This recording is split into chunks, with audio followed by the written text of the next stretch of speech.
Hello everybody, welcome to Betway's Way to Win.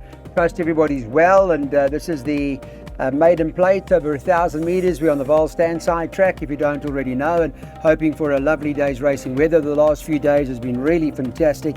We're doing this Monday morning. Daryl Marie's with me, and we're going to start out in the second race. At this point in time, there are 12 of them and are going to go to the gate, so look forward to that. In terms of the market, I'm just checking if we can get that market opened up. As soon as I do, I'll let you know, but I'm going to now quickly. Let me have a look if I can find it at the moment. It's not up, it hasn't updated yet, but it will in a little while. Daryl, morning, second race, bipod time.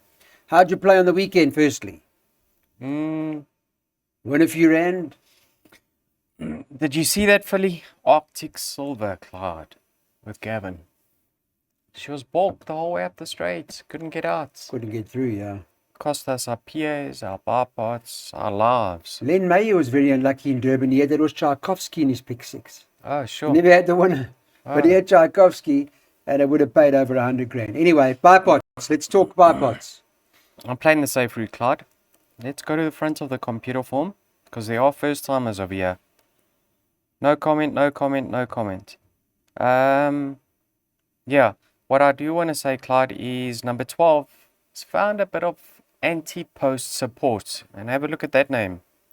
Woensdag Courant. Wednesday's news, mate, and tomorrow's Tuesday. Yes. So maybe they know the result by now. What do you know about that?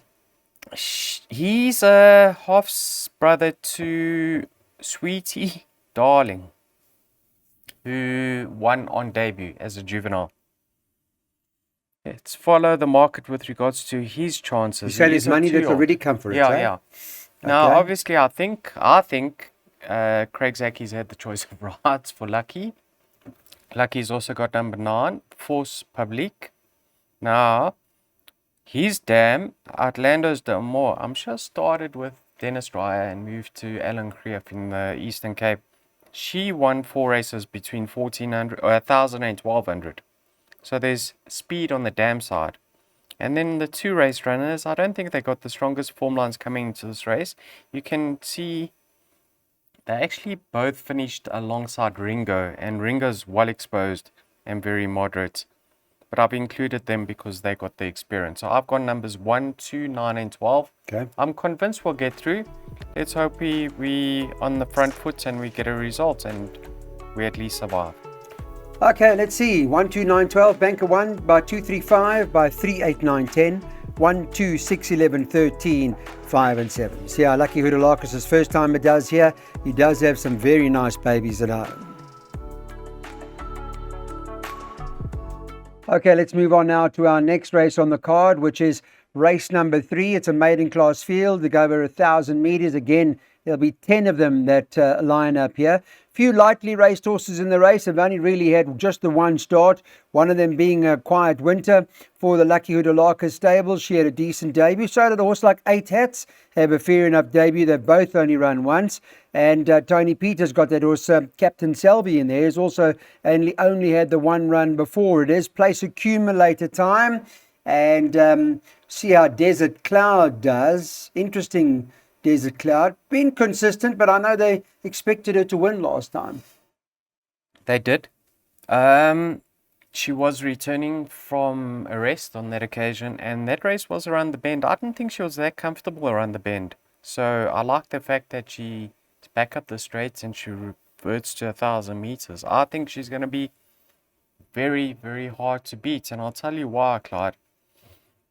I'm not a fan of the 2-year-olds' form coming into this race. Now, firstly, I can say that they've only had one start. Yeah.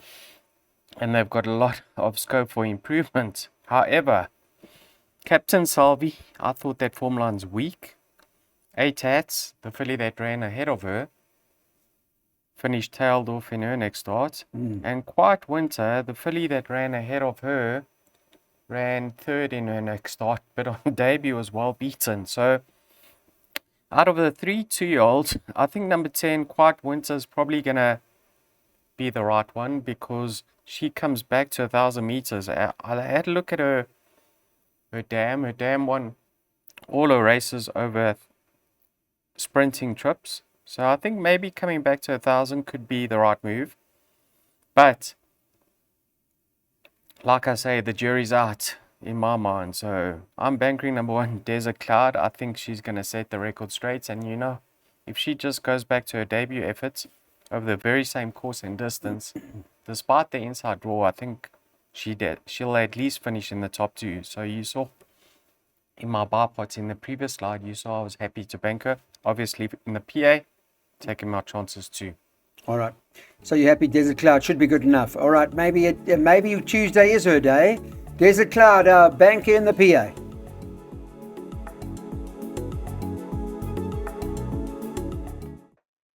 Okay, welcome back. Let's get on to our pick sixes now. Hopefully we can get a Easter pick six up and running. Daryl can give us some guidance as to what to do. This is a Pinnacle Stakes. So look at the weights. They go over the 1,200. It's worth 200k. Cousin Casey, you see Sean Terry saying it might just need the run, this horse. And we know he's so much better over further, although he's quite consistent. Chocolate Soldier, there was all the rage the last time he ran. Whilst it was in the computer form, Cornet made it quite clear that the horse was doing exceptionally well at home. Quantum Theory, I guess, is not out of it. Muzi Yeni riding, ready to charge a winner over the weekend. I don't know if that's going to run. Danton from Santon has got some sort of claim, I guess, on 1 or 2 runs ago. Passage of Power for the Fabian Habib stables in here, and then Alone Time, Querbus Room. All right, Daryl, what do you make of it first leg of the pick six? Firstly, my pick six was costly, so I had to remove horses, and I've removed Cousin Casey. Understandable, isn't it? The comment in the front of the book from Sean Terry says should need the run. Right. Great to see him back, Clyde. He's been off the track for a long time. I mean, 8.5 months, 9 months. And although he's best weighted over here, you have to agree that he's earned his rating over further, a mile and further. So he's a class act. I'm wary that I took him out. I would have liked to include him, but my perm's costly. Chocolate Soldier, he wasn't well in the computer form sprint. So he was far from disgrace, Clyde. I actually love the fact that he's stepping back up to 1,200. You know, he's got a lot of early toe, and he's just unable to keep them at bay over 1,000 meters. He's challenged early, so I think over 1,200 he'll get it much easier up front, which would allow him to get into a comfortable rhythm. Right. So I like number 2, Chocolate Soldier. He's very, very fit, and Marco reunites with him. He knows him extremely well. Quantum Theory, you can't fault his form over this trip. I mean, he's always thereabouts, and he's run against some decent horses in the past. So if he's fit in well, which he should be because he's having his second run off the rest, he should be right there. And then I've included Danton from Santa, number 5. Reason being is, I know he's lost the plot recently, but or 50 kgs, if he doesn't feature in a race like this, Clyde, we have to be concerned that he might not be training on, because I think in a small field with that weight, he should really have no excuses to contest the finish. Yeah. So I've got numbers 2, 3, and 5. Leaning towards number 2, Chocolate Soldier. I expect him to be on his bicycle and be the horse to catch. Yeah, Dante from Santon, if you go back to that one run with Chocolate Soldier, I think he swings at something like 6.5 kilos.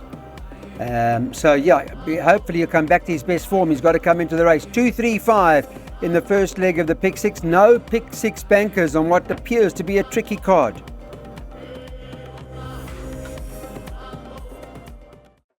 Okay guys, we stay with the maidens now, and this time it's over 1,800 meters. Monday morning when Daryl and I did the show, the 11 had been taken out, so that's not running. Leave you with 10 horses that go to the gate. Now, Betway's market, they've got the 9 Inclusion as the favourite. It tops the boards at 2-1. That is for the Tyrant Zaki stable. Second choice is the 8 Future King, who's priced up at around 33-10. And the 1 Gift of Royal is priced up at 7-2. You can get 7-1 about the Azzy horse, that horse Battle of the Bulge, number 4 on the card, and 8-1 and better about the balance. Cabela Matsanyani is riding Future King. You know, that last start, I want to just talk to you about that last run. Daryl to Obsidian from Future King, beaten 5 lengths, only had the 2 runs to date. You kind of also think they could keep improving. He can. I mean, he's only having his 3rd start, Clyde. Yeah. I actually prefer him to Inclusion Okay. because of this fact. His dam, 1/1 mile, 2 races over a mile, whereas Inclusion's dam, 1/1200.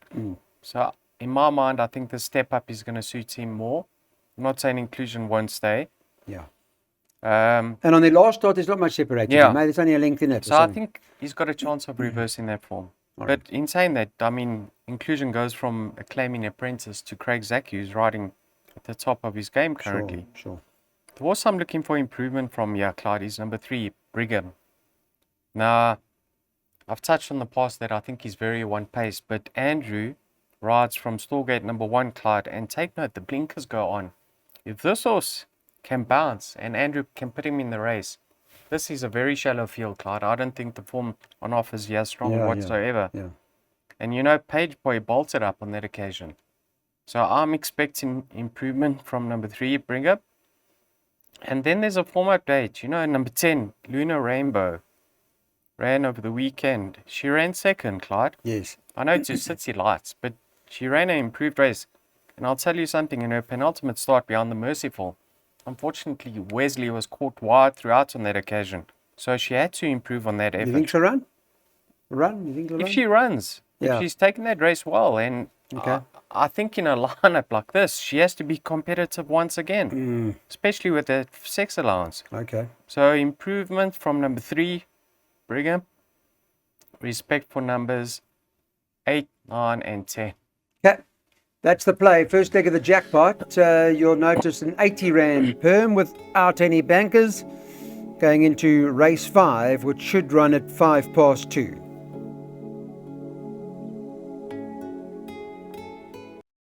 Okay, back with us. Let's get into our next event on the card. And tricky race, not easy this, over 1,800 metres. There are a few in this handicap at the 96 level that have got chances. Let me take you through the betting. Betway's got them 5-1 the field. Can't blame them. 14 Kudzu is one of them, top of the boards, with a 13 Mount Darwin, also 5-1. 7-1 about the 15, Total Surrender. Then number 6, King's Express, 7-1. The 7-Star Coin is trading at 8-1. And at this point in time, you can get 10-1 and better about the balance. King's Express, a winner of its last start, Daryl.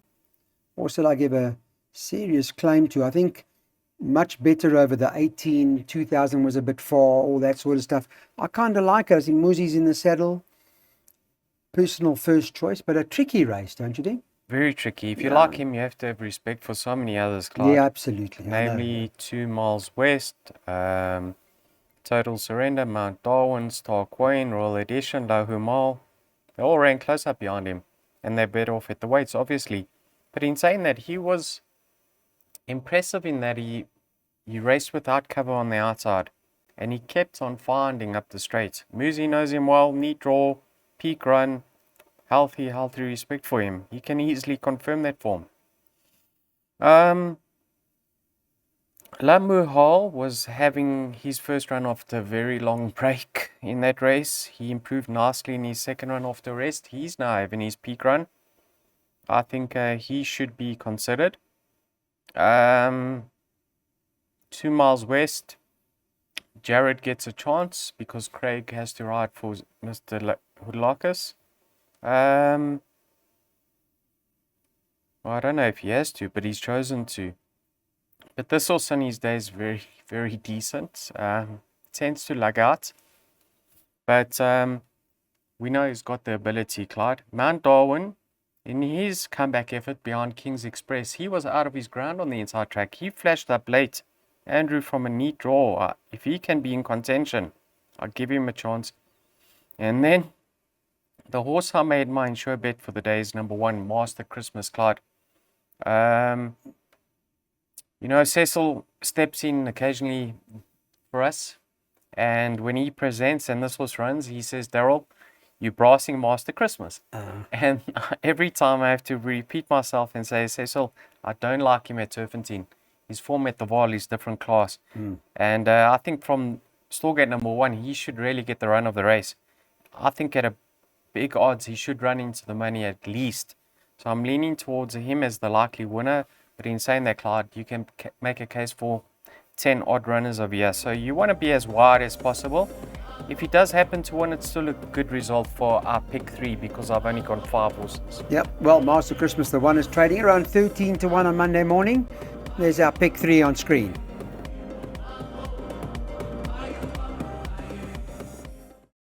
This is a divided handicap for the girls, fillies and mares. They're going over 1,400 metres. It's up the straight, remember. We're on the Vaal stand side track, and there are 10 of them that are going to the gate here. The favourites, Betway have got Destiny of Fire top of the boards. That's number 9 on the card.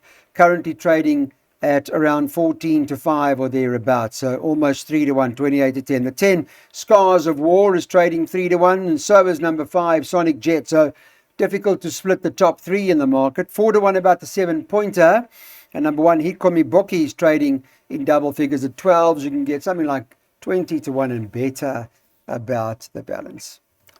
Yeah, Scars of War hasn't run for a long time, so it'll be interesting to see how she goes in this race, Daryl. I guess Sonic Jet, I mean, the way that she won her last start was fairly impressive. Wouldn't be surprised Clyde, if she had to deliver again in some form of way. You know, these are fillies and mares handicap, and I mean, in these type of races, you want to have as many as possible. But you can see by my pens, I've narrowed it down to 2 runners. The fillies, number 5, Sonic Jet, and number 7-pointer. Now, let's start on their dangers, because there are dangers. A horse like Sueta, I just think she went too hard in her last start, and I've been touching on the fact that I'm going to be following David's yard because I think they're turning. You know, she loves the Vaal. She's been to the Vaal twice, and she's the Vaal standside track twice, and she's won on both occasions. But go back to the run where she actually beat Destiny of Fire, and she's 4 kgs better off with Destiny of Fire. So on that, she should really confirm that form. Right. But Destiny of Fire is a 3-year-old. She's an improving filly. No mass to shoulder. Let's see how she goes. The ones I've gone for, numbers 5 and 7, like I touched on. Sonic Jet, Clyde, 2 from 2 of this very same course and distance. She's drawn high, which means she should really, with her pace, hug that outside running rail. Yeah. And I think she's going to get everything in her favour to go back to back. She's a nice filly, this, and I don't think the £4 penalty is going to hinder her whatsoever. She beat a filly like Oxalis Gold. I know who was in need of that slot, but the fact remains she finished behind her. And then Pointer, my backup. On paper, she cannot reverse the form with Sonic Jet in her penultimate start. I mean, she's only 3 kgs better off for 9 lengths, but that wasn't her run whatsoever. And you can see Clyde, she's dropped further down to 93. Last time out, Signs of Life. This filly, 54 to shoulder. I'd be shocked if she's not competitive. So 5 and 7, my 2 leading lights, but I do have respect for others. Okay, so the form goes a bit, the view goes a bit deeper than what you see in form, as you heard from Daryl. So 5 and 7 the play, but perhaps not ruling out the 4 Quetta and the 9 Destiny of Fire as their dangers. Okay, back with us. Welcome to Betway Weighted to Win, everybody. We're now on race number 8, and this is a divided handicap. It's for, it's at the 82 level, and fillies and mares 1,400 metres. Monday morning, 11 of them going to the start. I'll give you an idea in the market that Betway have got the 1 Blind Ambition favourite that's currently trading around 18 to 10, 2 Mountain High. Second favourite at 5 to 2 or 28 to 10 thereabouts. And number 6, Roaming Spirit, next best in at 5 to 1. You can get 7 or 8 to 1 about the 5 Shampipi, and then 10s and better the balance. Yeah, I think Brett Weber's done pretty well with Blind Ambition, hasn't he? Very, very well. Yeah. And she's having her 3rd run on the Highveld, Clyde, so she's obviously acclimatized now, super fit. I know she picked up a £3 penalty for running second last time out, but don't be concerned about that because he has a nice improving filly. yes, it does make her task a little bit more difficult, but she can certainly prove that she's up to it. Funny enough, Clyde, in her penultimate start, she didn't get the cleanest of breaks, and in her last start. So let's hope that she gets it right at the pens, and everything goes according to plan. Is she the one to beat? Yes, I think so. She looks like she's capable of winning a few more, Clyde, and she's got that outside running rail. Maybe a more patient ride this time around. Let's see how she goes, and she does come back to 1400. I don't think that's an issue whatsoever. So yes, strong winning chance. However, number 2, Mountain High, Clyde. This filly had proven very, very costly to follow, and in a penultimate start, a smooth victory no doubt gave her some confidence, and the penny has dropped. Last time out, Oaks Trial, 2000 to 4. Comes back in trip, and finished alongside her in the Oaks Trial. It was a filly called Coco Melon, who's now in the hundreds. So I think of 83, I'd like to say she's in with a chance and possibly the favourite's biggest danger. Craig knows what she's about, and I think now that she's ridden more cold, gives her confidence to finish her races off. So 1 and 2 to fight it out. Fairly convinced that they are the right two over here, Clyde. Okay, so those two come down to Blind Ambition and Mountain High. Daryl sees it between the two of them, and as you can see in the 9th race, there are a whole lot of them that can win. Okay, 9th race, handicap again, fillies and mares, 1400 meters, and there are 12 of them that go to the gate. Tough race. Not easy, this race in particular. So, market Betway Monday morning got Tana Marie favourite 33 to 10. That's number 9 on the card. 6 Princess Hilaria is 7 to 2. The 5 Pearl in her Crown is trading at 9 to 2. 7 Sigrid Swing is 11 to 2 Monday morning. 13 to 2 about the 10. That was Mocha Maroon. And number 8 on the card, Saigon Susie, is currently 8 to 1. You can get 14s and better about the balance. Tough race. I like Saigon a bit. 8 to 1. Give her a big chance. Is it her first? Oh no, it's her second start in her handicap, I think. Yeah, and I think she wants a straight. I think she'll do very well up the straight. Okay, let's see how she goes. And she's going to strip fitter. Stables come to form. Right side of the track. Yeah, don't leave her out. Will she appreciate the extra? I mean, by a forward mare, one would expect that she's going to love it. Clyde. What do you like? Very tricky race. You've got Kiss Houghton for Glistian. Mm-hmm. Having her first start on the Highveld for Tony. I mean, we wouldn't be shocked if she bounces back to form. Her last 2 efforts weren't great, but we know that change is as good as a holiday. So let's keep our eyes out on number 3, Kiss Houghton, especially in the market. Number 5, Pearl in her Crown. She bolted up when winning her maiden over this very same course and distance. I think she loves the Vaal straight. Drawn towards the outside. New yard. Ratings come down to an 80. I think she must be a massive, massive runner. Stable companion, Princess Hilaria. She has gone up in the rating. She got a £6 penalty for beating Quantum last time out. In her penultimate start, she beat Mocha Macaroon by a length and a half, but she's 4 kgs worse off. But in saying that, she's in cracking form. But you have to take Mocha Macaroon seriously on that run. And she's in fine form herself. Then you got Sigrid Swing back against the fillies and mares, drawn towards the outside, off the right rating, in good form. Tana Marie tends to come out slowly around the bend. I think up the straight will suit her better, allow her to get into her stride. So she's making her handicap debut, and she's another one that's... Like you got to encourage her all the way. She needs a ride, this horse, Tana Marie. So let's see how she goes. I think it's a very, very tricky race, Clyde.